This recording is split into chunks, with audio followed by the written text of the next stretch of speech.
Welcome to Blog Talk Radio in high fidelity.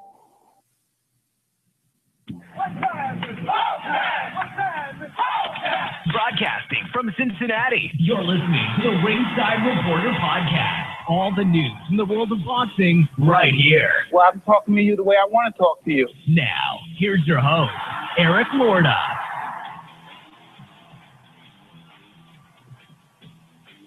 And we are live. Welcome to the Ringside Reporter Podcast, where we talk about the latest boxing news. If it's related to boxing, we'll talk about it here. My name is Eric Lorton. I'm here with my co-host, Ringside Robert, and England's adopted son, Joe Habib. We got a great show for you tonight, and as always, you can catch us on the web at ringsidereporter.com. If you want to call or ask questions, just give us a call. You can call in right now, 323-870-3857. And we'll be here till about 9 o'clock tonight, maybe a little bit later, but depends on what we got to talk about, man. We got a list here. Today, we're going to talk about Luis Ortiz. Fails his VADA test again for his fight against Deontay Wilder, man. This is a big deal, man, because Ortiz, is up there in age, so I don't know if he gets another shot, man. So not good. Triple G, Canelo gets 1.3 million pay-per-view buys. Oscar De La Hoya disputes that, but that's the number that's being reported. Tony Bellew, friend of the show, friend of Beeb's, and David Hay are set to rematch. But first, we get started with the World Boxing Super Series this weekend. Mairis Briedis versus Mike Perez, 12 rounds for the WBC cruiserweight title. Robert, wasn't it literally just a few months ago you wanted the cruiserweight division abolished? You said it was useless. You said you had absolutely no use for it. That would be one Eric Lorda who said that. Was that me? All right, well, I say a lot of crazy things sometimes. WBC cruiserweight champion Mairis Briedis won a 12-round unanimous decision over Mike Perez with the win. Briedis advances to the semifinal of the World Boxing Super Series on Saturday night in Latvia, where they fought. He will now face Alexander Usyk for the title. This was not, I got to be honest, man, I watched this fight. I wish I hadn't watched it. A lot of clinches, a lot of grabbing, so much so that Briedis had a point taken away in the 10th for holding.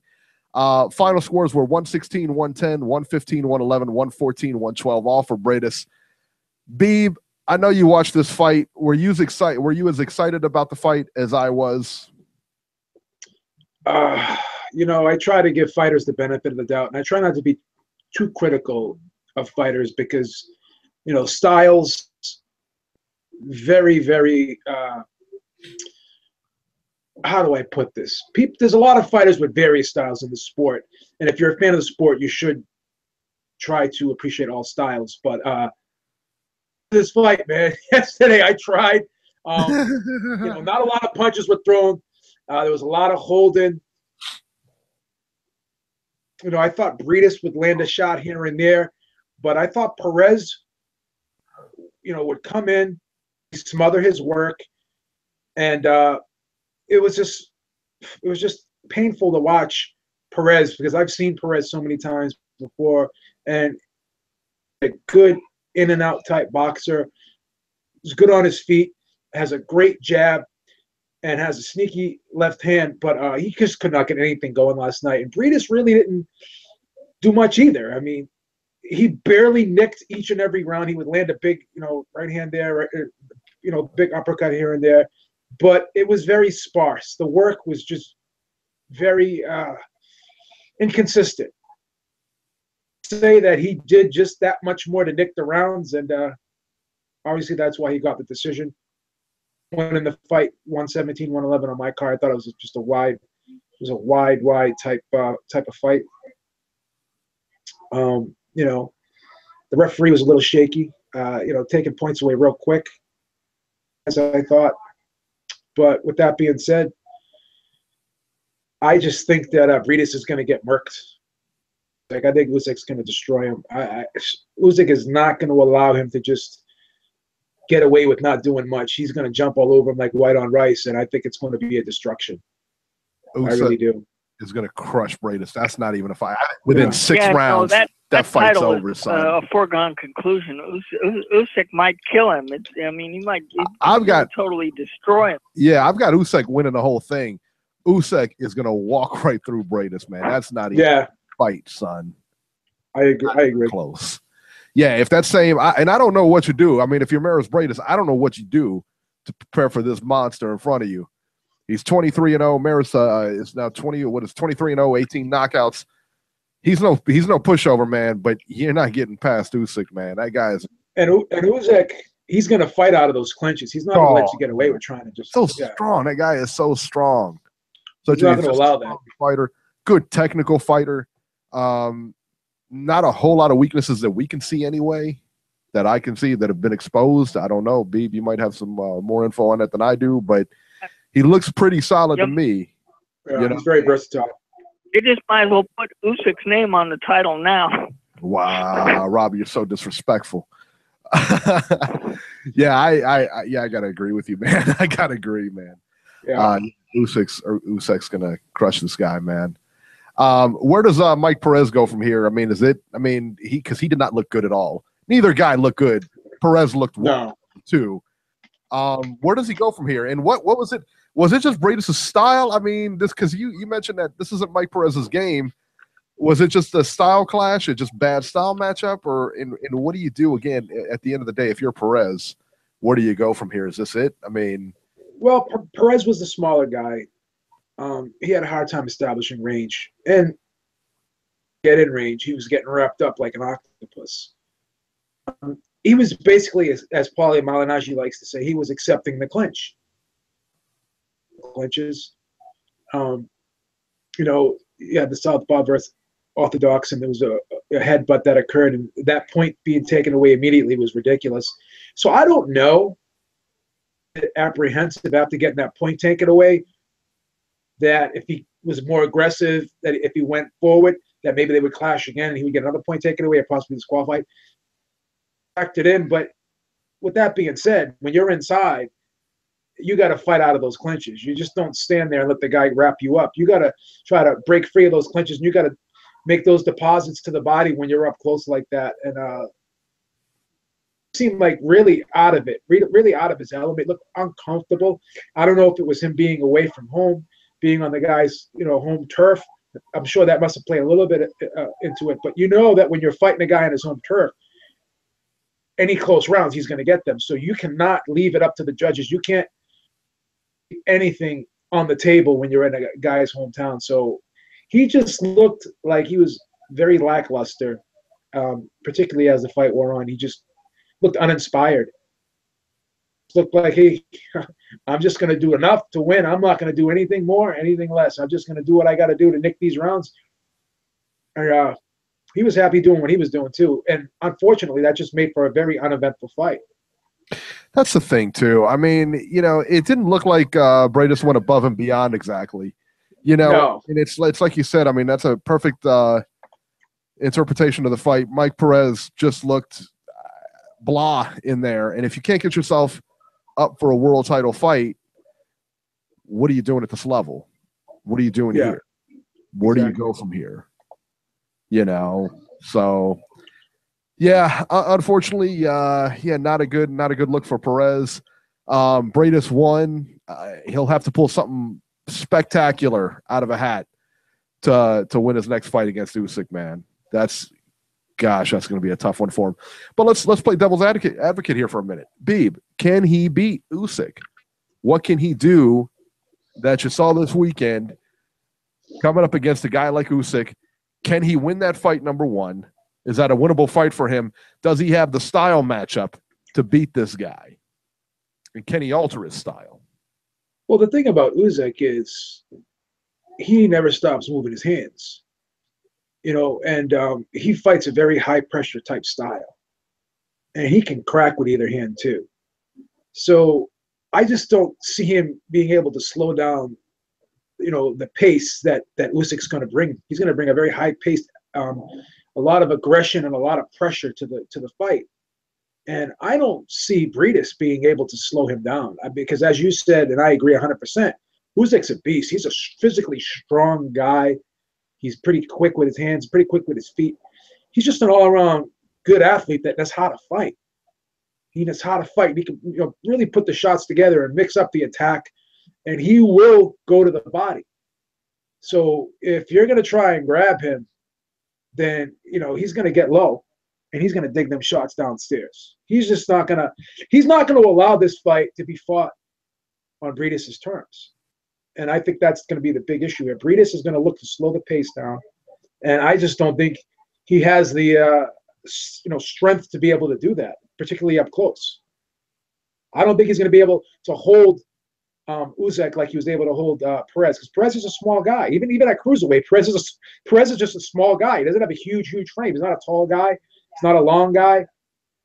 He's kind of stocky, and he doesn't seem to be really physically strong up close. And you could see that he was having a real hard time breaking free of those clinches, and he had no answers for those clinches.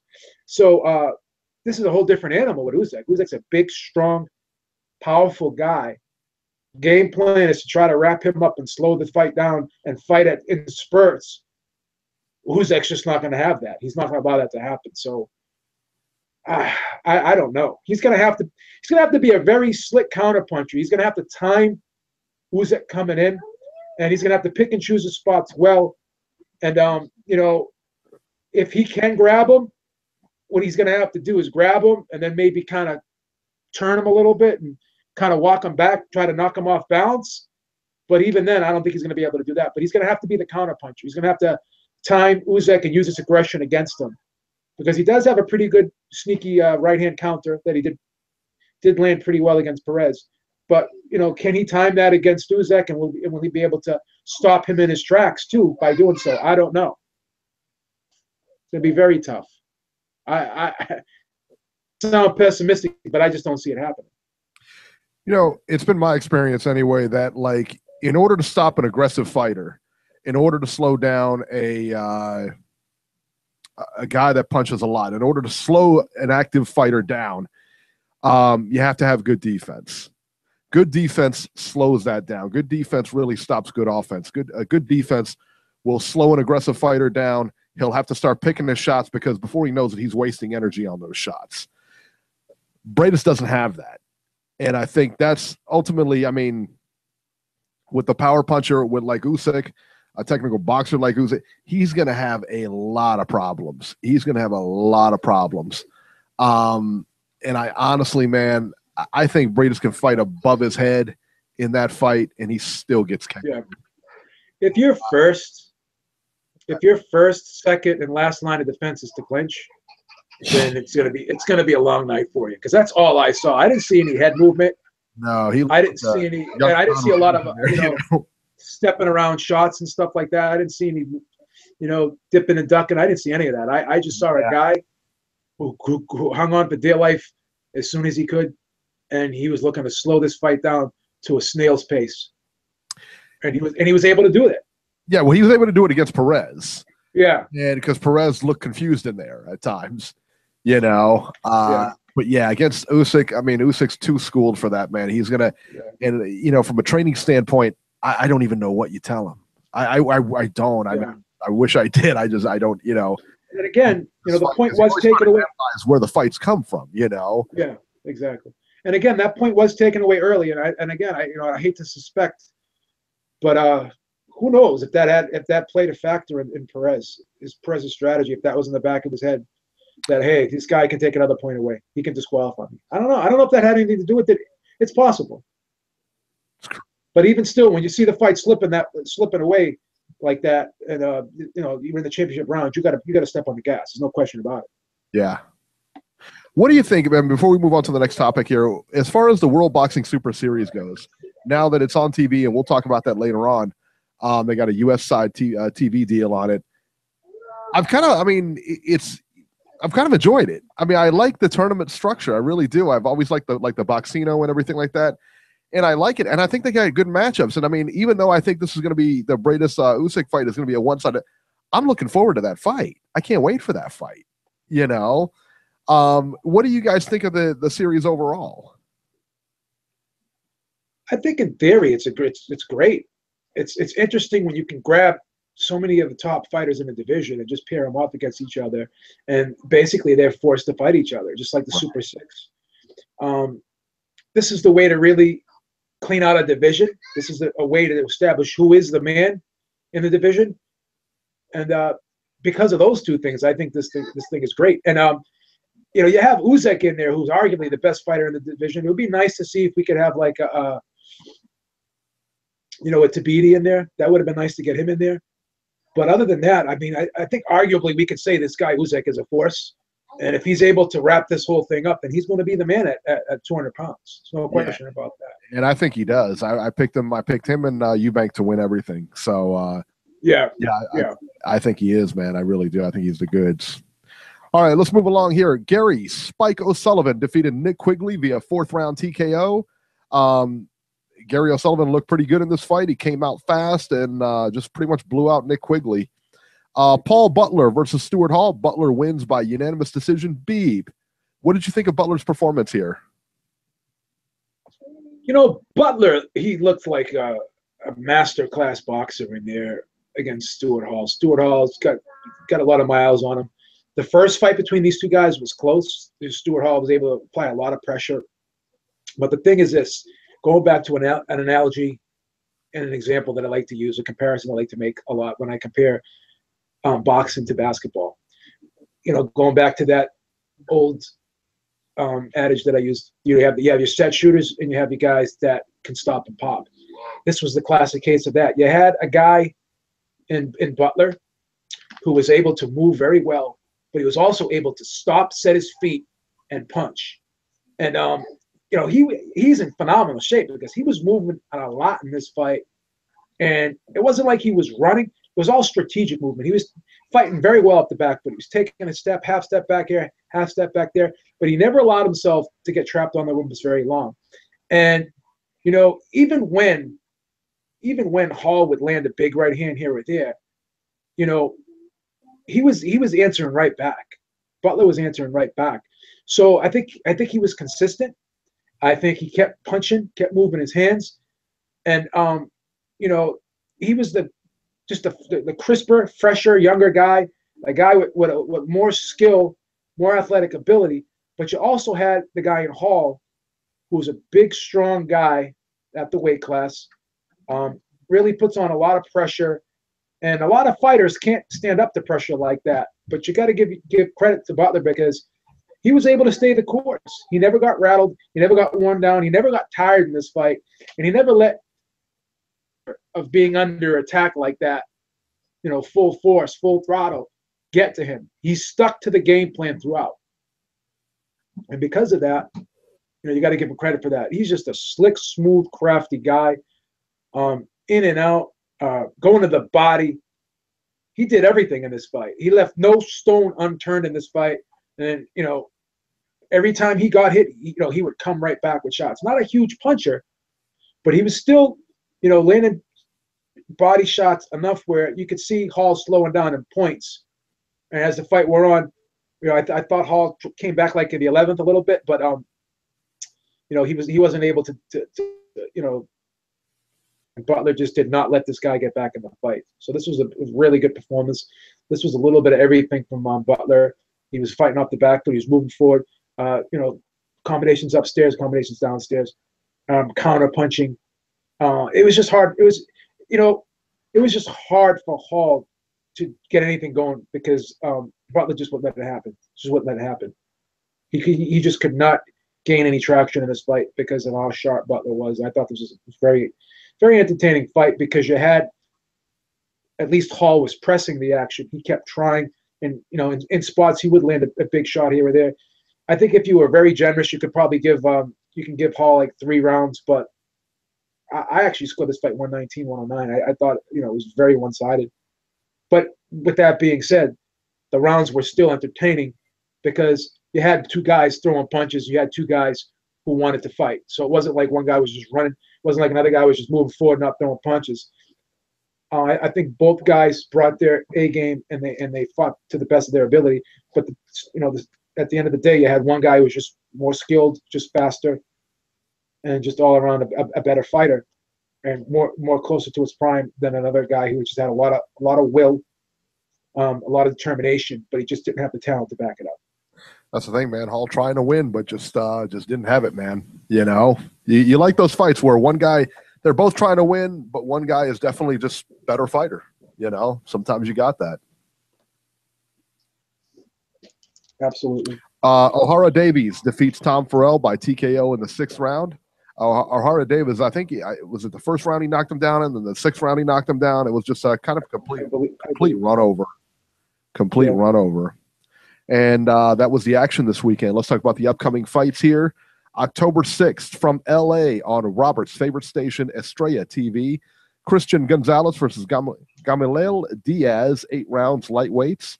And that's it for Friday. And October 7th, Saturday, from Manchester, England, Beeb's hometown, on AWE. Robert, what channel is AWE on DirecTV? That would be channel 387 in HD. Love it. Love it. Anthony $1 Million Kerala versus Ricky Burns, 12 rounds lightweights. On the undercard here, Sam Eggington versus Mohamed Mamone, 12 rounds for Eggington's European welterweight title. Connor Benn also on the undercard there against Nathan Clark. Let's see what else here. Yeah, they usually put on pretty good shows, man. They usually have a lot of good fighters on there. Hosea Burton is on there. Gavin McDonald's on there versus Jay Carney. So a lot of good British fighters on that card. The only problem I have is AWE doesn't show enough fights. They need to show more. I agree. Good thing about AWE, though, is you can get it on the Roku. Yeah, absolutely. Yeah. Absolutely. People in the U.S., if you want to watch them overseas fights that are on AWE, you can get them on the Roku. Memberships like $2.99. Like I said, they just don't show enough. I wish they would show a whole lot more. Either Roku or, I pay $2.99. Yeah, I pay $2.99 a month for that channel, AWE. Yeah. Roku or DirecTV. Roku or DirecTV has AWE. So, and from Stuttgart, Germany, the Audience Network. And we'll talk more about this, but Chris Eubank versus Avni Yildirim, 12 rounds, super middleweights, and this is the World Boxing Super Series quarterfinals. And Audience. That is channel 239, Eric. Right. The Audience Network is now picking up the World Boxing Super Series.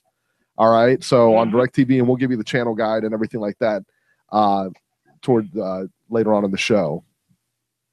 Yeah. So Chris Eubank, same day delay on the Audience Network, and that's on October 7th. And on beIN Sports in Espanol from Tampico, Mexico, Jorge Paez Jr. Jesus, he's still around. Felipe De La Paz. Yeah, Junior. I remember Senior, but I don't remember Junior too well. Junior's been around for a long time too, man. My God, yeah, I remember Senior. Yeah, you remember it. Yeah, we all remember Senior, man. I can't believe he's still fighting. All right, and that's it for this weekend. So, real slow week, man. Real slow week. So let's talk about the Kerala, man. I tell you the Kerala fight. And Ricky Burns, I don't want to see either one of them fight again, but I like this fight because they're fighting each other. I don't think it's that dangerous, man. Derek, what weight class is this going to be? 135 or 140? That's a great question. Let me check it out. I believe Burns has been fighting at 140. Crawl has been fighting at 135. 135. Wow. Okay. Yeah, that's kind of bad news for Burns. Yeah, and I stick with Anthony Crawler in this fight too. I think Crawler's got more left in the tank than Burns does. That's just what I think, and I like Crawler.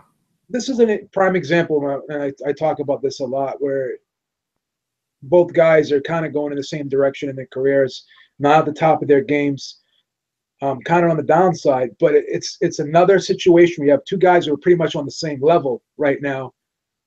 Maybe you could say that Burns has lost a little bit more than Crawler, but this could shape up to be a good fight because the skill levels are kind of close and kind of comparable. So you could have a pretty entertaining fight. This is a fight where you can see a lot of punches, I should say, being landed here because the reflexes have dulled just enough where these guys can't get out of the way of shots like they used to. And because of that, you could see a lot of heavy exchanges and a lot of leather being swapped back and forth in this fight. And not going to say this is going to be a gaudy ward, but it could be a pretty entertaining scrap because of these two guys' styles. They're both action-packed guys. Well, it has the potential, Beeb, to be very interesting because, as you said, they're both in the same stage of their career. They're both coming off of losses. Crawler's coming off of 2 consecutive losses to Jorge Linares. Yeah. So, they both have lost, so they're both on the same level. This could turn out to be an entertaining fight just because they're probably on the same level. I expect this to go the distance because of that. And there's no quit in either man. And no. Both guys come to fight. And they got a ton of heart, both these guys. So I have high expectations for this fight. I know people can say, well, what does this fight mean? Both guys are on the way out. But you know what? That's what it means. It's entertainment. I mean, if they're going to put on an entertaining fight, I mean, I can go out there and watch 2 pigeons fight over a piece of bread. That means nothing to me. But if it's entertaining, I'll watch it. That's the thing, man. If that's why I like this fight. I mean, I don't want to see either one of them fight top contenders right now. No, absolutely because not. They're going to get destroyed. You know what I'm saying? But I think this is a good fight for both of them. Both guys are good for each other. And you say, what does this mean? It means a lot. Let me tell you what. This is a big, big fight for these two because the winner now moves on.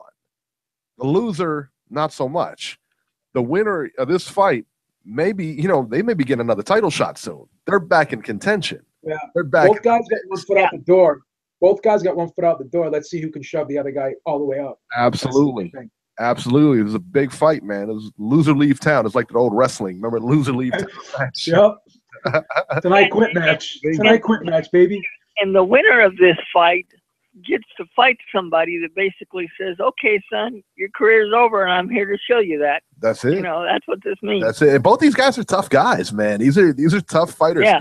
I just think Crawler has a little bit more in the tank than Burns does. I just do, man. I'm a big fan of Crawler. So I'm gonna see what the odds are for this fight. Yeah, that would be interesting, man. That would be very interesting. Look them up. Yeah, that'd be really cool. All right, let's move to the news and rumors, and we'll get to the phones here in a minute. News and rumors. Beeb, we're started off. It's time. Brianna, you ready for the train wreck, or you want me to do it? Hurry up, go ahead. She's got to get paid more. All right, good job. Yes. Awesome. There you go. We're going to have to interview Brianna, see how much Beeb is paying her to do the train wreck of the week. We want her allowance upped. We want get to one Build-A-Bear a month. One Build-A-Bear a month. We're going to have to up that to 2 Build-A-Bears a month. Man. Plus $5 a week. I'm going to do Brianna's contract. I'm going to make out the rider. She's going to have, cake and ice cream for dinners and stuff like that. We're gonna do the rider up. All right, train wreck of the week. Your boy, Robert, your boy, Luis Ortiz fails the VADA test. He failed it. He got a 68 on it, son. He failed. He's got the dirty pee-pee. That's it, baby. Luis Ortiz has failed his VADA drug test for his upcoming fight against Deontay Wilder. Luis Ortiz has allegedly tested positive for a banned diuretics, chlorothiazide and hydrochlorothiazide, and I did practice that beforehand, which are used to treat high blood pressure. The fight has been canceled from what I understand. They're going to have to find a new opponent for Wilder. Deontay took to social media to express his displeasure with the test result. Now, before we even go any further with this, all right, it's been confirmed. I mean, and Luis Ortiz put a picture of some prescription he had up there for like high blood pressure medicine. Now, if you cross-reference it, what he had, the blood pressure medicine, and you cross-reference it, both chlorothiazide and hydrochlorothiazide are ingredients in that high blood pressure medicine. Okay. So I don't, listen, bottom line is a banned substance. But if you're taking it for high, I don't know, Go ahead, Robert. I hate to sound pessimistic, Eric, but if this guy is suffering from high blood pressure, because I take high blood pressure medicine every day, if he's suffering from high blood pressure and his doctor put him on a high blood pressure medication, that indicates to me that you have a medical condition that does not allow you to continue fighting. Right. You know. And Davey Boy Essex in the chat just said, doesn't that also mask steroids? I believe it probably does if you use it that way. You know, Yeah. a lot of people just have high blood pressure, but most of them aren't really, you know, on steroids, except for, of course, maybe Luis Ortiz, you know. So I don't know. I don't know enough about it, honestly. I'm not like a scientist or anything. I definitely don't work for VADA. And, of course, I've never peed dirty. So I don't know what covers and what doesn't cover, and I don't know all the intricacies of the ins and outs of hiding steroids in my system. So, you know, it's a real slippery slope. But listen, Deontay Wilder brought up some good points. He took to social media and he stated that Ortiz had the opportunity to list the medication that he was taking on the VADA form. This is something that Ortiz clearly did not do. And he also, and to Davey Boy's point here, Wilder also accused Ortiz of missing the press conference because he was trying to flush the drugs out of his system. And if you think about it, if you got something with diuretics, you know, you're going to flush things out of your system. That's what it is. You know? Right. That's what they do. And this is the second or third time. Beeb is saying 3. I'm saying I've read 2. Beeb saying 3. I'm not sure which one it is, but I was listening to an interview with Eddie Hearn. Eddie Hearn said it was 3. I only remember the 2. Well, we can't go by what Eddie Hearn's a wank. Eddie Hearn's a wank. All right. Well, I'm pretty close with Eddie. I have to take his word for it. Stuck with Birmingham because he is mandatory. No, he's tied up with Brazil now. I don't know. Okay. So this is the second or third time Ortiz has failed his drug test. Wilder does bring up a very good point. If he was taking that medication, why didn't he put it on the VADA form? And B brought up a good point right before we went on the air. He says, you know, when you go to the doctor, what's the first thing he asks you? What medication you're on? What are you taking? Right. You know what I'm saying? My dad, the first thing he does when he goes to the doctor, that's what they ask him, what medication you're on. He's got it on his phone, the medications that he's on. And he tells the doctor, boom, boom, boom, this one. My eye doctor wants to know everything about me too. Like you know? Yeah. They got to know. And especially when you're in a situation, okay, where you know everything that you're taking has to be listed in case this comes up bad, you know, because, I mean, you could take a supplement and that could be bad. You know what I mean? So they want to know everything you're taking, all right, so they can go back and say, okay, this, and this. But he didn't list it on the form. He didn't list it. And so we could say, okay, what if he didn't have the condition? What if this came up in training or something like that, or this came up after the form, came up after the fact?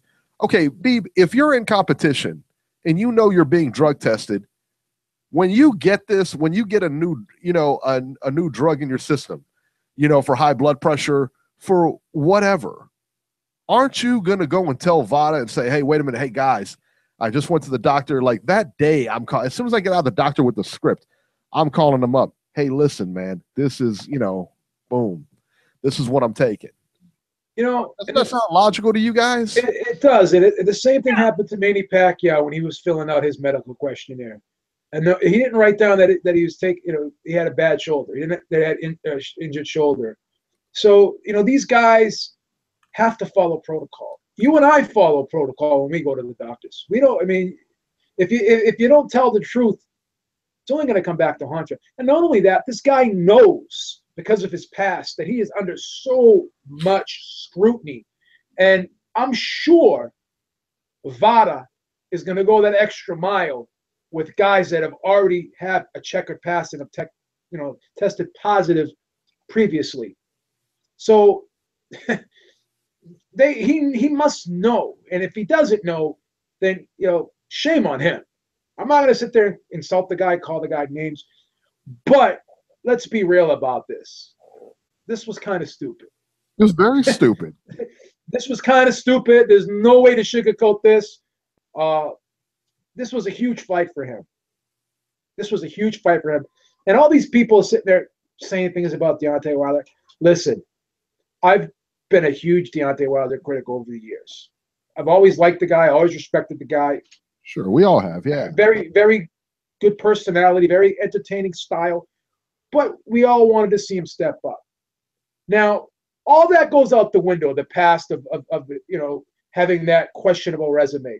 Because now he wants to fight the best. He's going out of his way to fight the best. He wanted to fight Povetkin. Went over to Europe and started training And why would he go through all that for nothing? Same thing. He wants Ortiz. He wants Anthony Joshua. Listen, props to this guy. I don't care, if this is the year that he wants to say, hey, you know what? I gotta step my game up. I gotta fight the best. Then props to him because he's making every effort to become a unified heavyweight champion. And he didn't have to fight Ortiz. This is the guy that everyone supposedly is ducking. So Wilder wants to shut everyone up, and he wants to fight this guy. So no criticism or blame should go to Wilder, okay? And Wilder openly said, I want to fight this guy regardless now. And, you may say it's up to WBC what happens. Well, the WBC did allow Danny Garcia and Eric Morales to fight when Eric Morales popped positive for clenbuterol. They allowed that fight to go on. Will they allow this fight to go on? Who knows? But that's going to be questionable and also doubtful.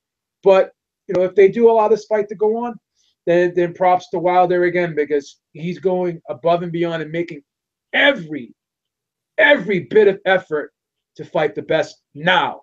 So let's judge him for what he's doing now. Who cares about what happened in the past? This guy wants to fight the best. He's on a mission, and I'm on board with his mission. I hope it's going to make for better fights for me as a boxing fan, and that's all I care about right now. And that's all everyone else should really care about too. I agree with you 100%. Well, if you're Wilder, should you go after Joseph Parker now and not even worry about Ortiz? Well, you got to date November 4th, and you got to get something done now. And I don't think you can throw a Parker fight together, that quickly. And Davey Boy Essex, and let's address this as well. Davey Boy Essex in the chat, and this was the next topic I was going to talk about here.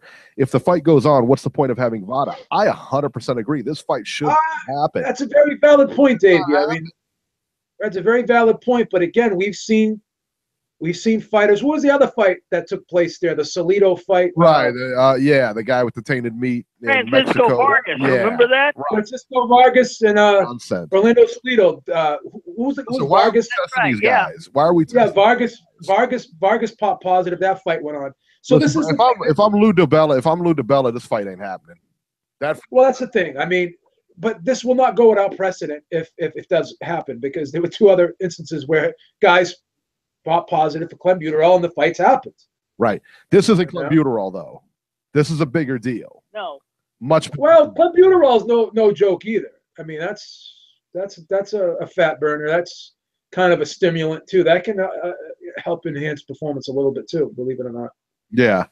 Let me tell you the fight that to me makes sense because Dillian White took to Twitter and he says that he wants to fight him. He's ready. He's in shape. I think that makes perfect sense to me because Dillian White was a candidate in the running for that. Luis Ortiz is the fight we all wanted to see. He does what he does and he, falls out.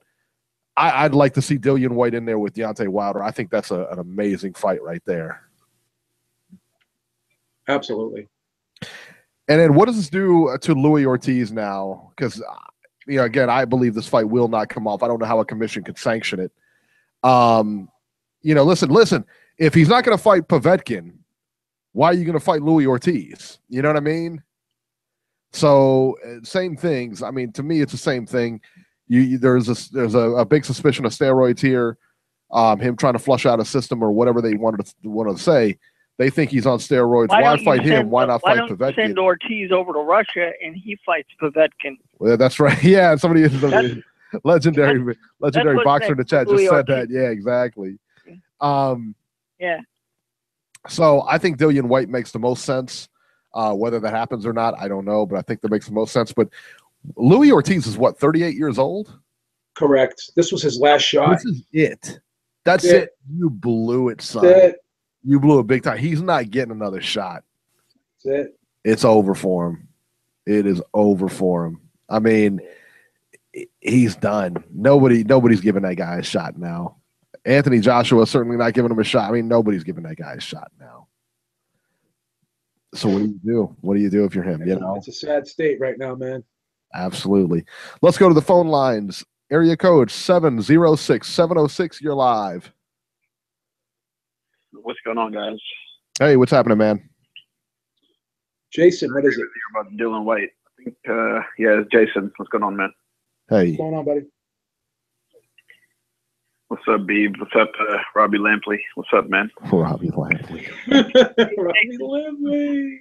I was saying, I agree with that Dylan White fight. I think that's the easier fight. I think he knocks him out. Dylan White looked like shit in Crawford's undercard to me, and he gets a bunch of free headlines in England for knocking him out and setting up the Joshua fight, putting some pressure on Joshua to fight him. I think it's the easier fight. Oh, sure, it's easier. It's definitely easier. And even Kugan Cassius said it to Dylan White's face on the interview the other day. He said, "I think it's the easier fight for Wilder." And White kind of looked at him like, "What the fuck did you just say?" then Kugan was like, "Oh, that's what people are saying. That's what people are saying because they have that kind of friendly relationship." But who did he fight? Who did Dylan White fight last fight? I forgot. Some guy that won 10 yeah, it was right? on the Crawford undercard. I forget who that was. And it was an 8-round fight, too. Yeah, and fucking Chisora is fighting in a 6-round fight. What is Matchroom doing with these heavyweights? What's going on? I don't know. You have to ask the great Eddie Hearn. The great Eddie Hearn. Beeb, you know what's the blueprint for Godfather Eddie Hearn? For his heavyweights? Can you fill it up? BB talked to him this weekend. What did he say? We're looking to take over the sport, really. Oh, yeah. I mean, the big thing is to branch out. We're trying to get a U.S. market going here. Got Danny Jacobs. Pretty soon we're going to be bringing Anthony Joshua over. We're not against having this fight in the United States, Wilder. That's the ultimate goal, 2018. Seriously, what do you think about Eddie Hearn signing Mikey Garcia? Wouldn't that be the perfect signing for him? Well, I don't want to let the cat out of the bag, but that is possible. That could be in the works. I don't want to say anything. Mikey. I don't want to say anything, but that could be in the works. Yeah, because Mikey's a free agent. He needs a promoter. He's been talking to Golden Boy about Linares fight, but every time they ask Oscar about the Linares fight, he's always on that fucking Bob Arum type bullshit. Oh, we'll see. We've got some options, maybe 140 and all that bullshit. I will say this. Oscar doing that crap. I will say this. The post fight just last week. I will say this. What Danny Jacobs did was brilliant. Because you know what he did? He signed a 3-fight deal. And there's obviously the first fight is usually a kind of a soft touch. And then if he can get Triple G and Canelo, or Billy Joe Saunders in those next two, then that's perfect. And you don't tie yourself up for too long. I'm against these long-term deals, but Danny Jacobs, the way he's doing it is smart. It's good for both sides because now if after three fights, after 3 fights, Eddie Hearn can make the decision whether or not I want to go forward with this guy. Has he done well with me? And also, it gives Danny Jacobs the opportunity to sit there and market himself. So 3-fight deal. It's usually like. Tie him up for 2 years, whatever. I think it's a nice contract. Oscar seems to work like the new Bob. His fighters are like 5, 7-fight deals. Like that's what he's trying to fucking. Yeah. I think it's a great deal. To be honest with you. But what do you think about all that fucking shit they talked about GGG versus Canelo being a sellout, and then we find out they only sold 17,000 tickets. I mean, that's all part of promotion. Again, you know what I'm saying? Whether McGregor fight. I don't believe promoters. The whole thing with the Mayweather situation with the largest gate that was a bullshit too. So gotta call it like we see it. 1.3. Do you guys? 1.3 sounds more realistic, doesn't it, than 2 million? Because I was kind of surprised. Very, very much.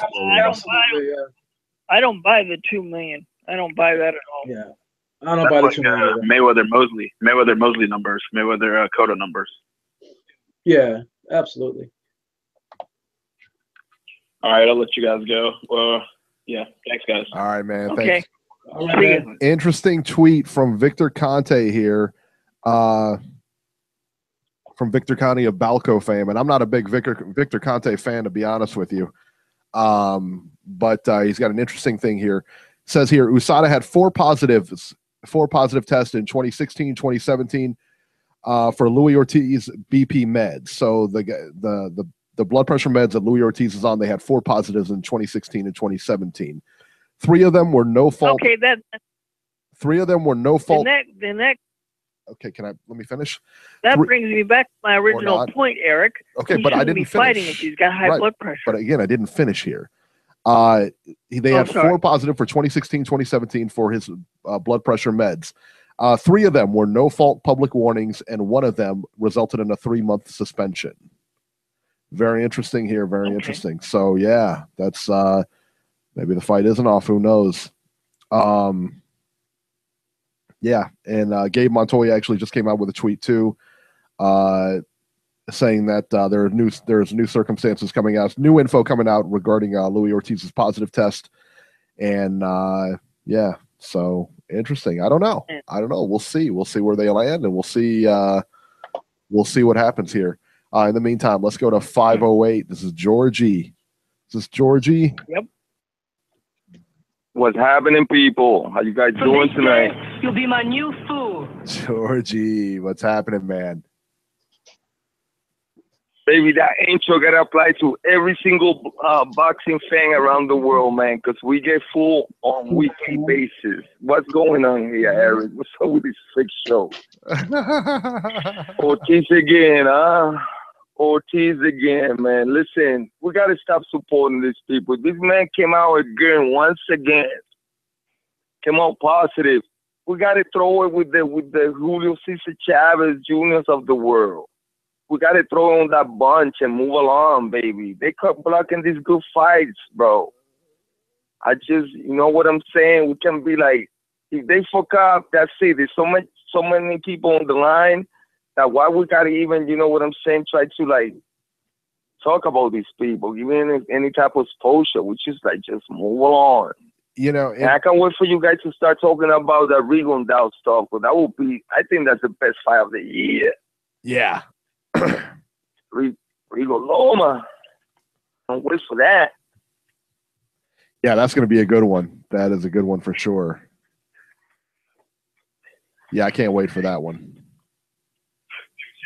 Who do you like in that fight, Georgie? Going on, baby? Kind of quiet there, buddy. What can I say, man? Beeb, start something, buddy. What's going on? I'm getting nervous. I really want this Wilder fight to happen. Listen, I heard they diluting your stocks, all the Beats Enterprise. They're being sucked into the Eddie Hearn's promotion company. Sad to see that happen. Was a believer in Beats Enterprise, but down there they being diluted. So I don't see a lot of value on them. Why would you not see value? We're crossing overseas right now. Baby, he's taking over your spot, baby. Now he's like listening to Eddie Hearn himself. I'm waiting for the UK accent coming out of you pretty soon. Listen, Eddie Hearn tried to do his thing, but listen, he got to really bring some competition here. Like the last week, you know, I wasn't happy with Campbell's. So if you bring a couple of these guys here and they really don't perform, I don't know, brother. I just don't know. And then you say he signed Jacobs, and that's like committing career suicide, because then who are you going to fight over there? Is Eddie Hearn really doing deals with Al Heyman? Danny Jacobs will be able to fight David Lemieux. He'll be able to fight Canelo. He'll be able to fight Triple G. I mean, there's all kinds of possibilities for him signing with HBO. But that's it. That's the thing. That's HBO side. But he wasn't on that mix before, right? No. He was really always on that mix. Oh? That's right. He's always fought on Showtime, but now he'll be fighting on HBO beginning November 4th. What fight he had on Showtime? You refresh my memory. All of his fights have been on Showtime for the last, 4 or 5 years, guys? Except Golovkin. Jacob? Yeah, that was on HBO. Yeah, that was on HBO pay-per-view. Okay. All right. So, we didn't know that. I guess we learned something. Georgia, you really didn't like that Luke Campbell fight last week, man? Nah, man, the dude's just like I say, I don't want to repeat myself, but the dude's gonna achieve like a Paulie Malignaggi record. I just don't want to see. I don't like to waste time with guys that I don't make it all the way to the top. Luke Campbell is better, Georgie, than Paulie Malignaggi. Come on, you're not giving the guy a fair break. It's just that dude got no pop. It's hard for me to visualize Campbell beating anybody with a little bit of real knowledge with that bullshit punch that he got. He can crack. Now look, would he beat a guy like Mikey Garcia? No, but against a guy like Jorge Linares, he made it competitive. Yeah, he got off to a slow start. He got knocked down. I get that. But he took over the second half of that fight. You know? Robbie, I love you, baby, but I don't know what fight you was watching because that shit wasn't close on my book. I saw Jorge dominating almost every single round. You know, this is the thing that we're never gonna get agree because we don't have a way to judge rounds. Everybody judge a round of what they like. You know what I'm saying? They see what they see. So that's like a dead issue there to, you know, really argue these points. I'm giving up on that. But talking about competition coming from the UK, Eddie Hearn got to bring somebody who got to come here cleaning clocks. So-called competitive on your eyes, not really gonna cut it for the fans. We got the same fight that he tried to do. We have them over here, and we try to escape that. So what you gonna come here with more mediocre shit? Come on, bro, can't have that. Campbell is a dead issue, people. That man is a dead issue. Like 2 or 3 years from now, you're gonna say, you know what, Georgie was right. So we're just going to have to live it, you know, let time pass by there. But I want to talk to Rigo. What's up with Loma and Rigo, baby? You guys got to start doing 3 or 4 shows about that alone. I'm excited. This guy was killed. Don't get together. That doesn't happen. That's a good for 2 fight. more months, Georgie. That doesn't happen. December 9th, that's going down. Yeah. This talent don't get together like this in a ring ever. How do you think that? Once in a lifetime, maybe 200 years from now, you will see 2 guys on that skill level getting together in a fight. Georgie, how do you think that fight goes? What? How do you think that fight goes? Do you think Loma's just too heavy for Rigo? And he takes that fight over? I think if I got to put my money, I go in Loma all day. Yeah. But because Rigo always been blocked by from Bob Arum, from Al Heyman telling Santa Cruz not to fight him. They're like, oh, you have to get out. Man, when Rigo got to 122, everybody get it. Everybody who was on 122 move up right away. Yeah. That shit wasn't a coincidence. And this mafia talking against Rigo like that, that's not a coincidence. The man got dodged until he got old enough. Now that he's old enough, so you know what? He's beatable. 130 pounds, coming up to weight division. They can put on him because Rigo's chin is questionable. But if there is a good guy in this story, he has to be Rigo. He has to be him. So I'm siding with the good guy. And I hope he lands a left hand that will send around the world like, fuck you, Bob Arum. For that fucking travesty you did back in the days, and many others. He's no chump, man. Anyways, I don't want to take too much of the show. You guys be rolling. Everybody out there support, give it a thumbs up because these people do this for free every Sunday religiously, and we appreciate it. Thank you, guys. Appreciate it, man. Thank you so much. All right, let's go to area code 904. 904, you're live. Hey, how you doing, boss? Good. How are you doing?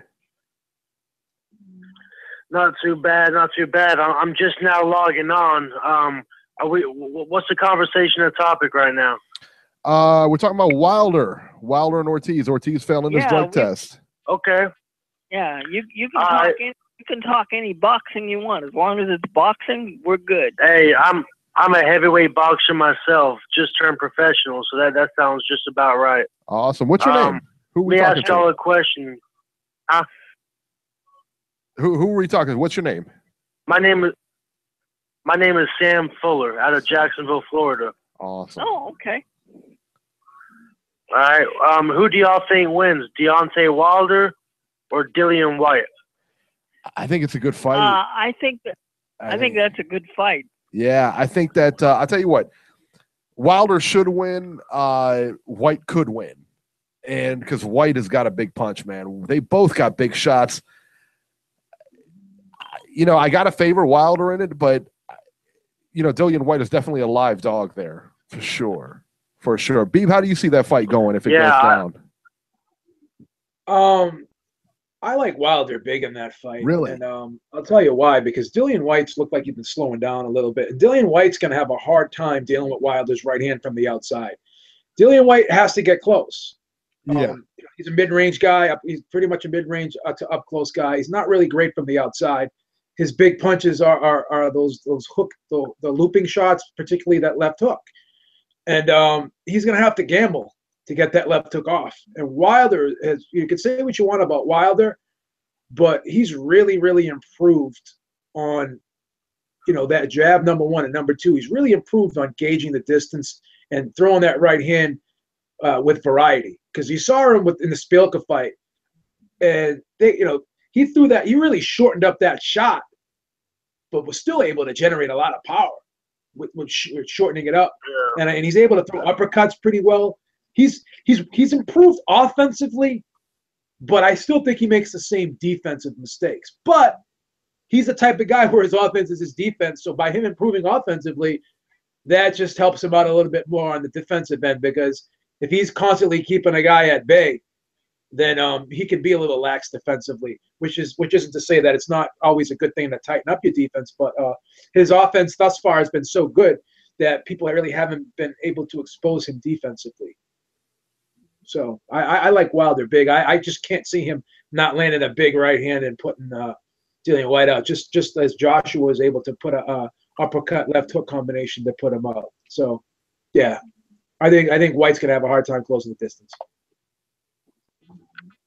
No, I think that you're right. The one thing that I question is, who has Wilder fought that really brought the dog out of him? I mean, I think we all thought Bermain Stavern was going to bring that unlimited pressure and really give him a test, but he failed to do that. With Dillian White, you're going to get a guy that either gets knocked out or he knocks you out. He's not going to be satisfied by going the distance. And from some things I've heard in Deontay Wilder's camp, he suffers a lot of injuries through training camps with his hands, his shoulders, his bicep. So I think his career is coming to a point where a guy like Dillian White might be the one that gives him that first L. Well, I think Dillian White is a good fight, and I think you bring up a really good point. I think that's why he's a good fight for Wilder, because he could bring out that dog. He could bring out the dog in Wilder in the sense that, like I said, Bermain Stavern, who was going to put pressure on him, couldn't do it. This guy can make Wilder fight, and that's what we want to see. I want to see Wilder. I want to see somebody go after Wilder like that. I want to see somebody pressure him. I want to see somebody get in his face, not backing down. And I think Dillian White's the guy to do that. Now, again, whether he wins or not is a different story, but I think it's a great fight for Wilder either way. Yeah. Well, hey, I just wanted to check in with you guys. Keep up the hard work and have a nice evening. All right, man. Thank you so much. And good luck as a heavyweight fighter, man. Sam Fuller. We'll be on the lookout for him, man. On the lookout for him. And I just got called out in the chat here by Legendary Boxer. He said that Dillian White did not look good in his last fight. Hey, Dillian, right? Because he didn't look good against Chisora either. He looked right, because nobody has off nights. Nobody has off nights. Yeah, but he didn't look great against Chisora either. Hey, Deontay Wilder didn't look good against Gerald Washington either. Yeah. So there you go. But he has that eraser. Eric, now the only time I've seen White is when he fought Joshua, and I think White is a good fight for Wilder. But I really think the one man in the division that's really going to expose anybody's weaknesses is the man at the top of the division, and that's Anthony Joshua. I don't see anybody beating that guy. I don't see anybody. No. I think if Wilder lands that right hand against anybody, he can get him out of there. But the thing is, sure. The thing is, will he land that big right hand? Yeah, and I mean, with I don't. Anthony Joshua, skill wise, he advanced his career with that Klitschko fight a mile. He advanced his skill set a mile. I can't. As much as he learned, he learned a ton in that Klitschko fight. I mean, you're looking at a different fighter after that, completely different fighter. So, yeah. Hey, for all we know, Klitschko might be working with Joshua in his camp. You know, you never know. Money talks, man. That's right. Money talks. As Georgie mentioned earlier, Guillermo Rigondeaux and Vasyl Lomachenko is set for December 9th. I can't wait for that one. That's going to be a really, really good fight. Really technical fight. Loma's definitely going to have the size advantage in that one, but wow, is that a good fight. Canelo Alvarez and Triple G reportedly gets 1.3 million pay-per-view buys. According to the LA Times, Canelo Alvarez and Gennady Golovkin produced 1.3 million pay-per-view buys. Hey, man, you know, and it's a lower number than McGregor and Mayweather, which, you know, we all understood. We knew that. This is a very good number, though, given the state of boxing pay-per-views lately.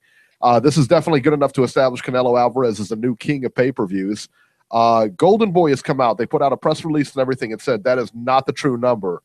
They said it was I'm hearing 2 million or something like that. I don't know. I haven't got a press release saying what the number is, but they said that's not the true number, blah, blah, blah. Listen, LA Times is reporting it. They're pretty good. They're pretty, you know, listen, 1.3 is the number. They're saying, what would you say the number was, Beeb? They're saying they're trying to say the number is 2 million.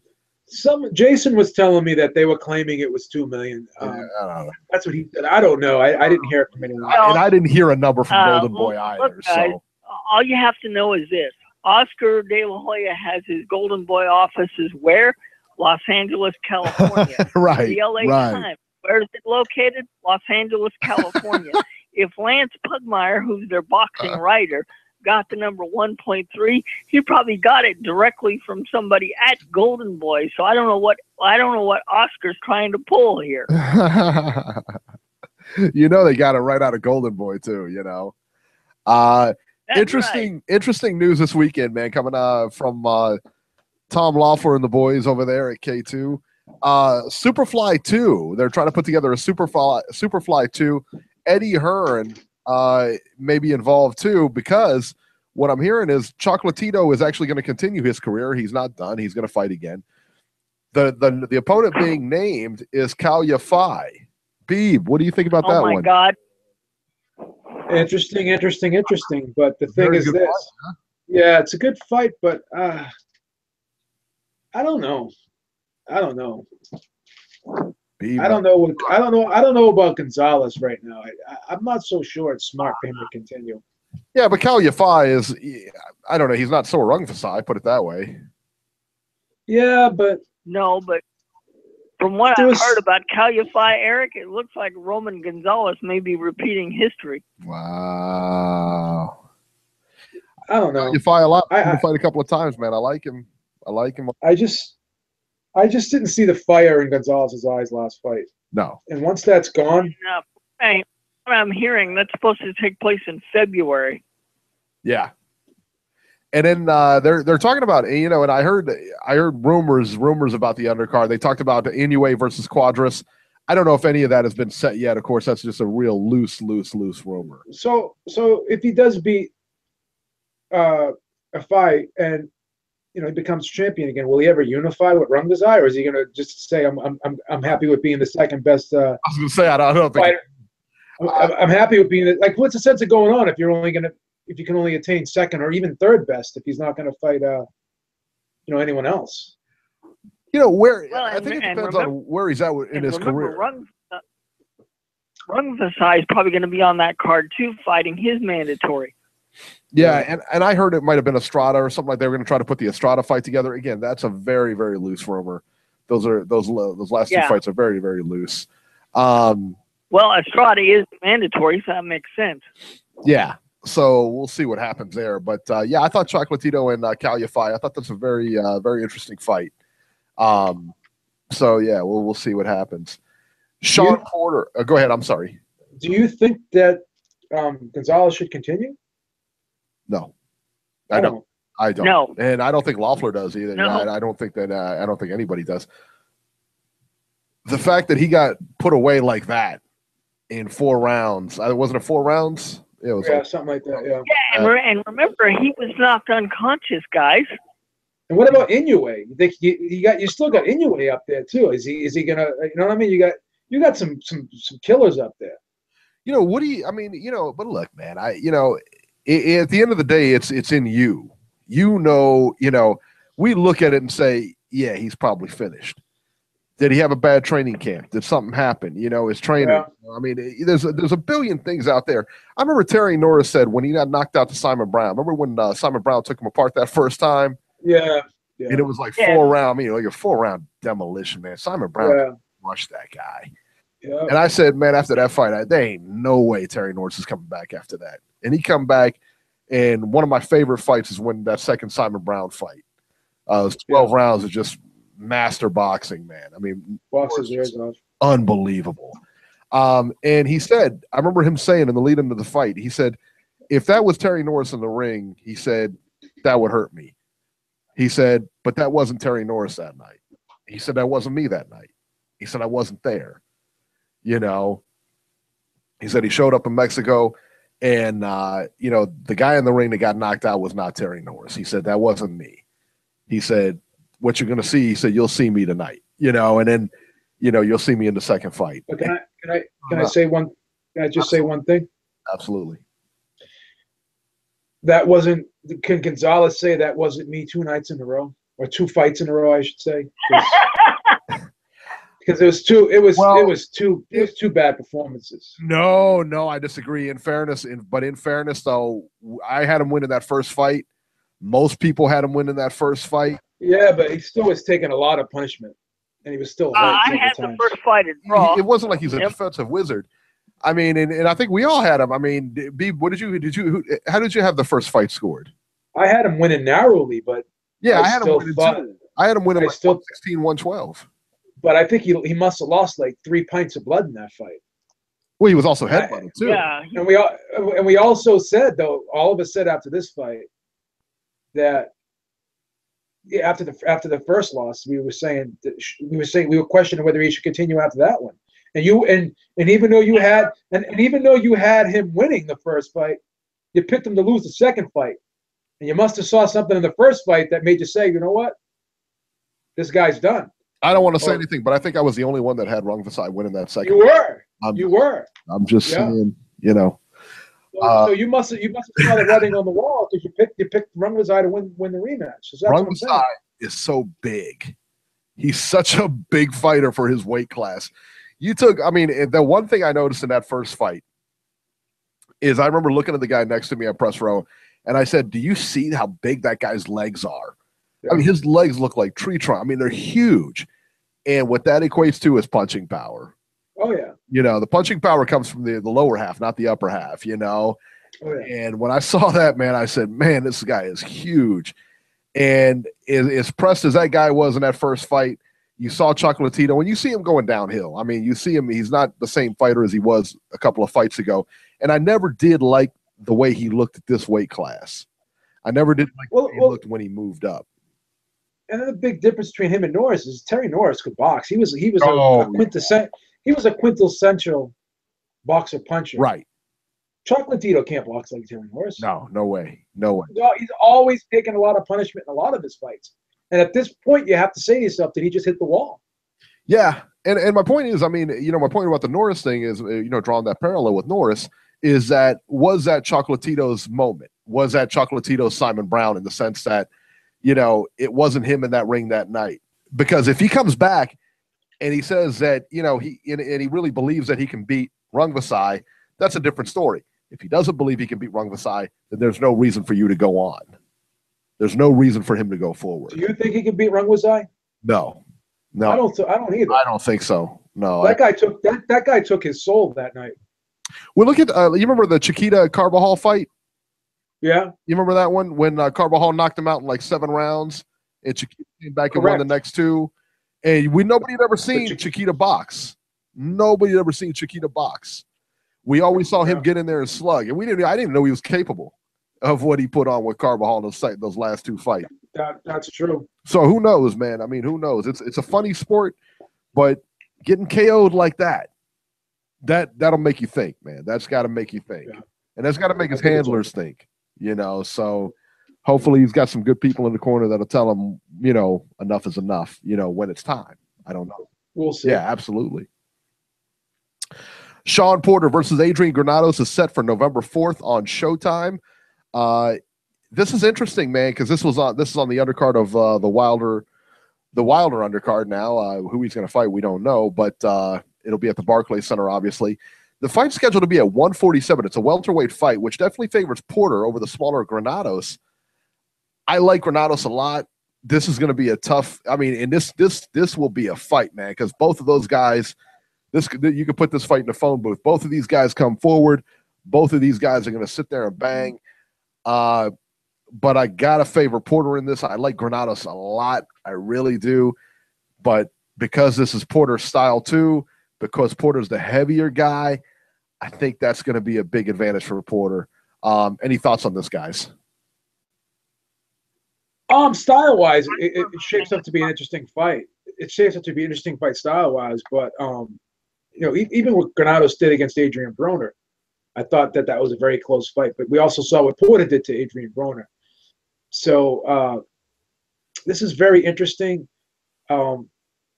Big difference here between Porter and Broner is Porter can fight up. Porter can fight inside. So that's Granados' game too. Yeah. And when Porter is very physically strong on the inside too. He knows how to bump you. He knows how to maneuver you. He knows how to push you back.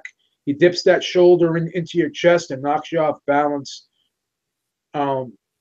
He's just a whirlwind up close, non-stop pressure up close. Granados fights like that somewhat, but I just think that he's going to be outgunned. And it could be interesting while it lasts, but I wouldn't be surprised if Porter stopped Granados. I wouldn't. Midway through. Yeah. Which is what I'm anticipating that's going to happen. Big weight difference, man. Yeah. No, Sean, this is tailor-made for Porter. And remember, Porter was supposed to fight Thomas Delorme on the undercard of Mayweather-McGregor. And, he ended up, backing out of that fight. Yeah. And so this much better fight. This is a much better fight. Substitute. Yeah. It's a much better fight. More fan-friendly fight for sure. Uh-huh. Yep. So, yeah, I can't wait for that. Let me give me 1 second here. And this is the November 4th card. Let me bring this up here because this is actually a pretty good card here. All right, so November 4th, we have Deontay Wilder versus the dreaded TBA for 12 rounds. Now, on that undercard, of course, on November 4th in the Barclays Center, you got Sean Porter versus Adrian Granados, 10 rounds welterweights. Sergey Lipinets versus Akihiro Kondo, 12 rounds for the vacant IBF junior welterweight title. And Bermain Stavern versus Dominic Breazeale. All good fights. All really good fights. And then HBO is also countering that card on November 4th with Dimitri Bivol versus Trent Broadhurst.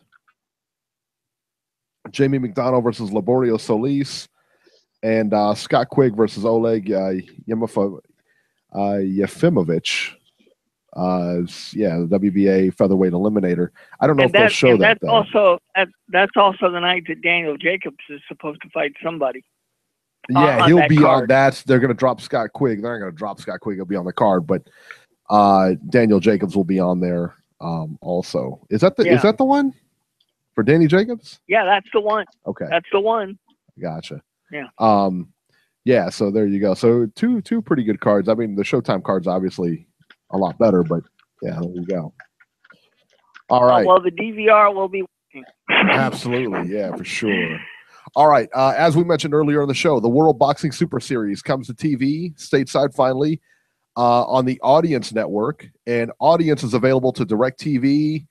And then AT&T Unlimited Plus customers also. But on DirecTV, it's channel 239. Uverse, it's 1114. And there you go. Or can you get that? I wonder if we can get that on Cody. I imagine we could probably get that on Cody. I would assume, yeah. Yeah, I mean, Cody's got everything, man. Yeah. Demetrius Andrade returns October 21st. Demetrius Andrade makes his return for HBO when he takes on undefeated Alantez Fox in a 12-round middleweight bout that'll take place from the Turning Stone in Verona, New York. The bout will be a co-feature of the Boxing After Dark tripleheader that features Jezreel Corrales for, defending his WBA super featherweight title against Alberto Machado, And Ryan Burnett will take on Zanat Zakhayanov in a bantamweight unification and that bout. particular fight, Eric, the last one will be from Ireland. They're gonna, Right, it'll be on tape delay. You get to see that on a tape. Yeah. Let me tell you what, man. Zakhayanov is no joke. That's the guy that beat Rasheed Warren. He was trained by Ricky Hatton. I don't know if Ricky Hatton still trains him or not. I thought there was some rift there or something like that. But that's a good fight, man. That guy is no joke. He is a pressure fighter to the max. Zakhayanov, we call him ZZ, so he's a really good fighter. Tony Bellew versus David Haye. Tony Bellew, friend of the show. Set to rematch David Haye December 17th in London. I got to be honest, man. I'm not that excited about this fight. I don't really care to see it. I don't really we saw it already. David Haye, got taken out. What else do we need to see? Broke his ankle. So what? He's and done. what I find interesting about this, the date, December 17th. That's on a Sunday. Yeah. Normally when you schedule fights, especially in the UK, it's a Saturday. Yeah, it's odd. So they're putting this on a Sunday. Yeah, I don't get that. I don't get that at all. Did I put that on? Maybe I didn't put that. Did I put the wrong date here? No, that's what I got it listed. December 17th. Yeah. Yeah, that's a Sunday. Yeah. Odd. Yeah, I mean, I don't know. I mean, does anybody have any interest in this? I think it's the same result, only sooner. I think David Haye. No. I told you last time earlier. David Haye was finished. Tony Bellew put him out. I mean, listen, broke his ankle during the fight. What is he going to break a hip next? I mean, seriously, he's done. What else is there? Corey lost his bet, remember? Yeah, and I also, I'm not going to put so much stock into the Achilles tendon either, because I thought that Bellew was winning the fight even before that. I thought he was winning the fight. I thought he took Haye's best shots, and Haye looked like he was kind of getting tired anyways.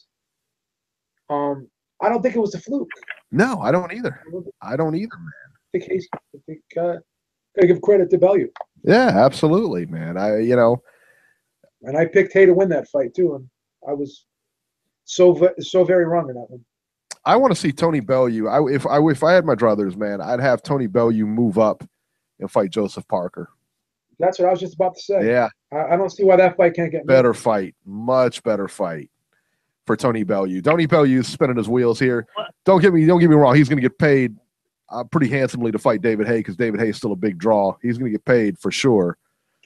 But Tony Bellew. And look at it this way: if you're Tony Bellew, if you move up and you beat Parker in New Zealand or the UK, that automatically puts you in the heavyweight mix for fights against Wilder, Joshua. Now, how competitive he would be in those kind of fights because of the size difference, who knows? Yeah. But as far as I'm concerned, and nothing against Joseph Parker, but that title is hanging fruit that somebody should grab.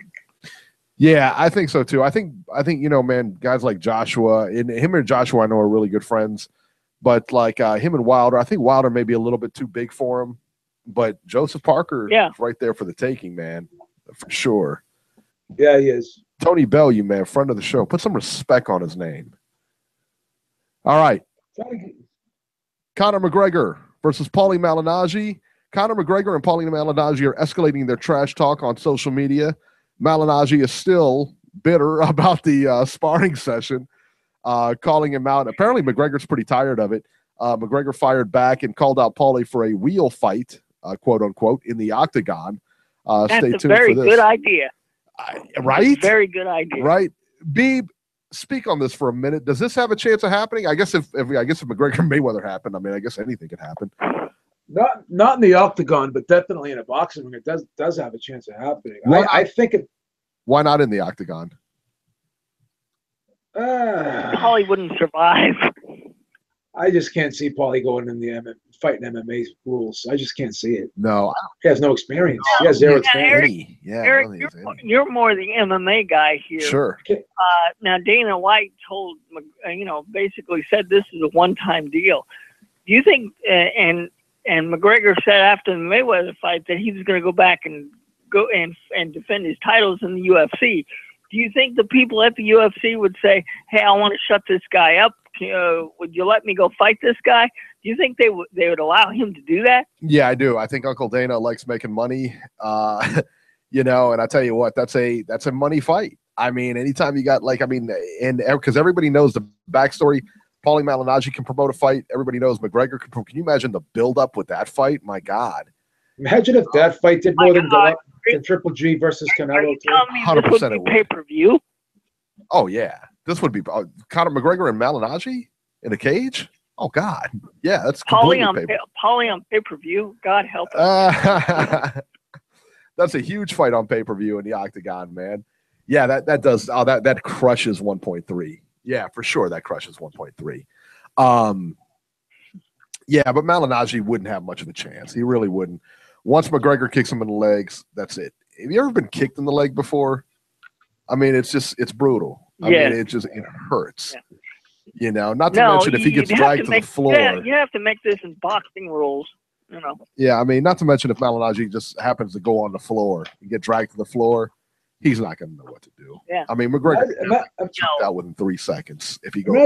Imagine if McGregor just rolled up on Paulie in the street and just started beating the shit out of him. That would be sick, wouldn't it? Would that be awesome? Like Paulie's talking all that shit. What if like McGregor just rolled up on on him in a club or something, or went just saw him in the street or whatever and just beat the shit out of him. The crazy thing is, when McGregor was at the press conference. You remember when they were at a press conference with Mayweather? Yeah. And they took off they took off the glasses and they're staring each other down and they're talking trash to each other. McGregor looked at Mayweather and said, "If this was a real fight," he said, "you'd be dead already." Oh, yeah. And he wasn't lying.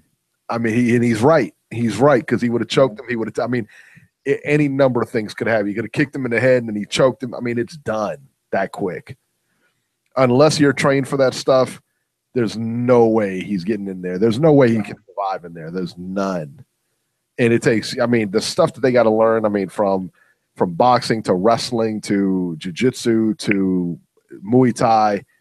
It's just ridiculous. Well, we all seen how good McGregor did against Mayweather in the actual boxing. I think McGregor is skilled enough to beat Paulie because let's face it, the last fight Paulie had was against Sam Eggington, and we know how that ended. He took a body shot and he quit. Yeah, I mean, and he gets on McGregor for quitting, but he took that body shot and. Eggington is no joke either. I mean, he's a good fighter, but yeah, Paulie, I mean, he's past his prime too, but I think he's looking for a payday. I think they're both kind of looking, at least Paulie's looking for a payday now. Yeah, I mean, and you saw the sparring session. I mean, you saw clips of the sparring session. I don't need listen, man. Paulie said he won the first 5 rounds. Talking about McGregor won the first 5 or 6 rounds. Paulie started to heat up, and then McGregor won the last 2 rounds. Look, that's a decision, buddy. That's it. You lost the fight. You lost the spar, You just told us you did good for about 4 rounds, so yeah, I don't know.